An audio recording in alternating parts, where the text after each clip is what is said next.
রাতে খাবার টেবিলে নীলা বেশ স্বাভাবিক উচ্ছ্বাস নিয়ে বলে উঠল, কাল আমি আবার মহিলা সমিতির প্রোগ্রামে যাব। তোমাদের কাল কোনো কাজ নেই তো?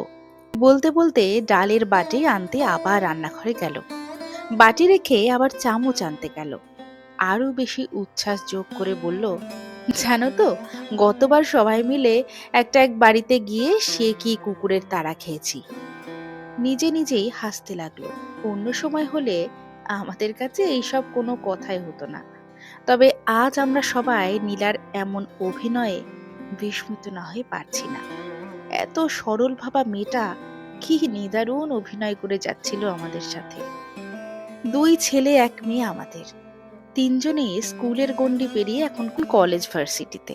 রিয়া রুদ্র কাছাকাছি বয়স, তাই দুজনে একসাথে ভার্সিটিতে আছে। একজন ইংলিশে আর অন্যজন ফিজিক্সে। ছোট ছেলে রিতস সবে কলেজে। সবার আলাদা জীবন, সবাই যথেষ্ট স্বাবলম্বী। সবাই প্রায়শ বেরিয়ে পড়ে ট্যুরে বন্ধু বান্ধবদের সাথে। সবার আলাদা একটা জগৎ আছে, বোঝায় বোধ বুদ্ধি আছে। তাই সবার কাছে মায়ের অভিনয় বিস্মিতকর লাগছে। নীলা প্রতি মাসেই কোনো এক সংগঠনের নাম করে বের হয়, সারা দিন কাটিয়ে সন্ধ্যেয় ফেরে। এই নিয়ে প্রতিবারেই অশান্তি হয়, তাও সে সব করে দিয়ে বের হয়। সারাদিনে ব্যস্ততা শেষে সবাই নিজে কিছু করতে খুব ক্লান্ত লাগে, তাই সবাই তীব্র আপত্তি করে। সবার ভার্সিটি কলেজ আমার অফিসের পাশেই। মাঝে মধ্যে আমরা সবাই মিলে একসাথে খাবার খাই। নীলার জন্য নিয়ে আসি। নীলা ঠোঁট বেঁকিয়ে বলে, খাও তোমরা, আমি তো পর। কিন্তু অভিযোগ করে না। নীলার অসম্মান করার সাহস কারো নেই। গত সপ্তাহে নীলার বান্ধবী রাবেয়া আমাদের সবাইকে রেস্টুরেন্টে দেখে এগিয়ে আসে। সবার কুশলাদি জিজ্ঞেস করে বলে, নীলা কোথায় থাকে আজকাল? দেখাই পাওয়া যায় না ওর। মাস ছয়েক আগে দেখেছি ওকে, এরপর জাস্ট আর নেই। রিয়া প্রথমেই ব্যাপারটা ধরতে পারে। আমরা বেফাস কিছু বলার আগেই সে বলে, মাকে আপনাদের সংগঠনে নিয়ে নিলেই তো পারেন, প্রতি মাসেই তো একবার নাকি গেট টুগেদার করেন। রাবেয়া ঠোঁট বেঁকিয়ে বলে, ও তো আমাদের মেম্বার আছে, তবে কেমন যেন নিজেকে মেলাতে পারে না ও। এতগুলো বছর বন্দি কাটিয়ে নিজেকে অ্যাকুরিয়ামের মাছই ভাবে। সমুদ্রে তার বিশাল ভীতি। যাই হোক, একবার দেখা করতে বলি ওকে। আমরা সবাই সেদিন থেকে অদ্ভুত মানসিক অশান্তিতে যাচ্ছি। আমি নীলার সবকিছু চেক করতে লাগলাম, কিন্তু এত চালাক নীলা কিভাবে হলো বুঝতে পারছি না। কোথাও কোনো ক্লু নেই। আমার বা বাচ্চাদের সবার মনে অদ্ভুত বিচ্ছিরি রকমের অনুভূতি। এই বয়সে ওদের সাথে মাকে নিয়ে পরকীয়ার ভীতিটা প্রদর্শন করতে বেশ লজ্জায় পড়তে হচ্ছে আমার। এখনো সবাই একে অপরের দিকে তাকাচ্ছে। আমার লজ্জায় চোখে পানি আসছে। নীলা মাছের টুকরো সবার প্লেটে দিতে দিতে বলল, এইবার ওরা বায়না ধরেছে আমাকে পিৎজা খাওয়াতে হবে। এরপর আস্তে করে বলল, পারলে কিছু টাকা দিও। আমি কোনো কথা না বাড়িয়ে টেবিল ছেড়ে উঠে ওর হাতে 4,000 টাকা দিলাম। আর ভাত খেলাম না। ও বেশ অবাকই হলো, কিন্তু খুব খুশিও লাগছে। আর সবার অদ্ভুত জ্বালা হচ্ছে নীলার ওই হাসিটা দেখে। পরের দিন সকালে যে যার মতো বের হয়ে গেল।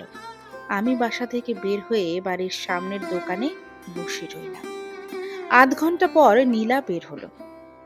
প্রথম দেখায় ওকে রিয়া মনে হলো। টকটকে লাল একটা শাড়ি পরেছে সে, চোখে চশমা, কাজল, লিপস্টিক, চুড়ি। ঘরে সাধারণ কাপড় আর বাইরে ভারী শাড়ি পরে মধ্যবয়সী নীলাকে সদ্য ভার্সিটিতে পা দেওয়া মেয়ে মনে হচ্ছে। আমার জৌলুনিটা প্রথমবার কষ্ট হয়ে ফুটল। নীলা রিক্সা নিল, আমি ওর পেছনের রিক্সায় উঠলাম। আমি ঘামছি অজানা ভয়ে। আচ্ছা, নীলার কি কোনো প্রেমিক ছিল? কিশোরী বয়সেই বাবা মা পছন্দ করে এনেছিল নীলাকে গ্রাম থেকে। গ্রামে অল্প বয়সেই এসএসসি পাশ করে।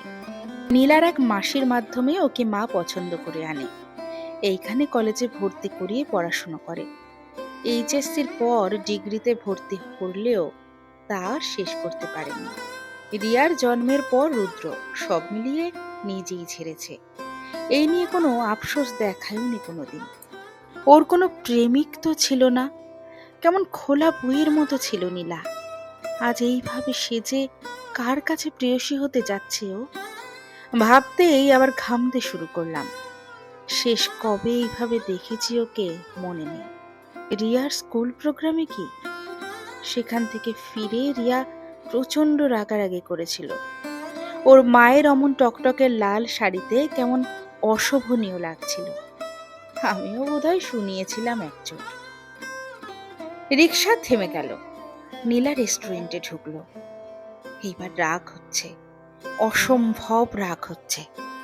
নীলা রেস্টুরেন্টে বসে আছে। কাচের জানালা দিয়ে ভেতরে দেখা যাচ্ছে। আমি বাইরে থেকে দেখছি ওকে। 1 ঘন্টা হয়ে গেল।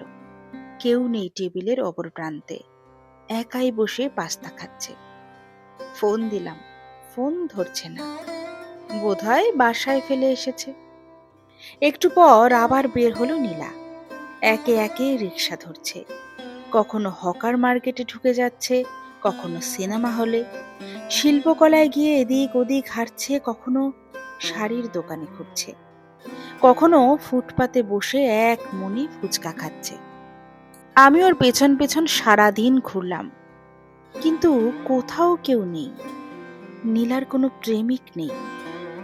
আমি ভেবেছিলাম ওর সামনে গিয়ে দাঁড়িয়ে জিজ্ঞেস করব, কি করছে ও সারা শহর ঘুরে, এইভাবে লুকিয়ে কেন? আমাকে বললে কি আমি আনতাম না? আমি কি আনতাম না? কথাটা দুবার বিড়বিড় করলাম। আমি কি আনতাম না? নীলা কি কখনো বলেনি আমায়? হ্যাঁ, বলেছে। তবে না, আমি কখনো এইভাবে ওকে নিয়ে শহর ঘুরতে বের হইনি। নীলা আবার রিক্সা ধরল। ওখানে আর একটা রিক্সা ছিল। আমি ডেকে দিতেই খেয়াল করলাম আরো 3টে শব্দ ভেসে এলো। পরিচিত স্বর। স্বরগুলো আমার 3 সন্তানের। তারাও কি মায়ের পিছু নিয়েছিল? 4জনেই লজ্জা পেলাম। এতক্ষণে সবাই বুঝে গিয়েছি নীলা কারোর সাথে দেখা করতে বের হয় না। সবাই নিঃশব্দে আবার নীলার পিছু নিলাম। প্রায় সন্ধ্যা নেমে আসার আগের গোধূলি এখন। নীলার শেষ রিক্সা গিয়ে থামলো এক পার্কে। আমরা ভেতরে গেলাম। নীলা এদিক ওদিক হেঁটে একটা বেঞ্চে বসলো। হঠাৎ নীলা মুখে হাত দিয়ে কান্না করতে শুরু করলো। আশেপাশের সব মানুষ একবার ফিরে তাকালো। কেউ কিছু বলল না। এই কান্না নীলা কারোর জন্য কাঁদছে না, হয়তো নিজের জন্য কাঁদছে, কিংবা আমাদের সবার অবহেলা ওকে কতটা একা করে দিয়েছে তার তীব্র আর্তনাদ। এটাই আমাদের সবার চোখে কান্না জমে গেল। রিয়া সামনের দিকে এগিয়ে যেতে চাইলে আমি ওকে আটকালাম। আমরা ওর পিছু নিয়েছি সেটাও জানলে কান্নাটা অভিমান সরিয়ে কষ্টের জায়গা নিত। নীলা আবার দ্রুত উঠে দাঁড়িয়ে গেল। টিকিট কেটে এগিয়ে গেল বড় দোলনার দিকে। ছোট বড় অনেকে চড়ছে। নীলাও চড়ল। এতক্ষণের কান্নাটা আর নেই। দোলনাটা চলতে শুরু করেছে, ঘুরতে শুরু করেছে। সবাই চিৎকার করতে লাগলো খুশিতে। নীলাও করছে। বাতাসের সাথে পাল্লা দিয়ে উঠছে ওর লাল শাড়ির আঁচল। নীলা হাসছে, হি হি হা হা করে হাসছে। আর আমাদের নিঃশ্বাস বন্ধ হয়ে আসছে। নিজেদের বড্ড অপরাধী মনে হচ্ছিল। মনে হচ্ছে নীলা আমাদের জগতে জায়গা না পেলে নিজেই আলাদা জগৎ বানিয়ে নিয়েছে। সে জগতে আমাদের ঠাঁই নেই। নীলা আমাদের এতটাও যোগ্য ভাবছে না যে ওর ইচ্ছেগুলোর কথা আমাদের জানাবে। এমন হাজারো নীলা প্রতিদিন নিজের জগৎ একান্ত নিজের করে নিচ্ছে। যাদের জগৎ বানাতে গিয়ে নিজের জগৎ হারিয়ে ফেলে, তবে সে জগতে নিজের ঠাঁই থাকে না। এমন নীলাদের জন্য বোধহয় দরকার এমন একটি ছুটির দিন, নীলার ছুটির দিন।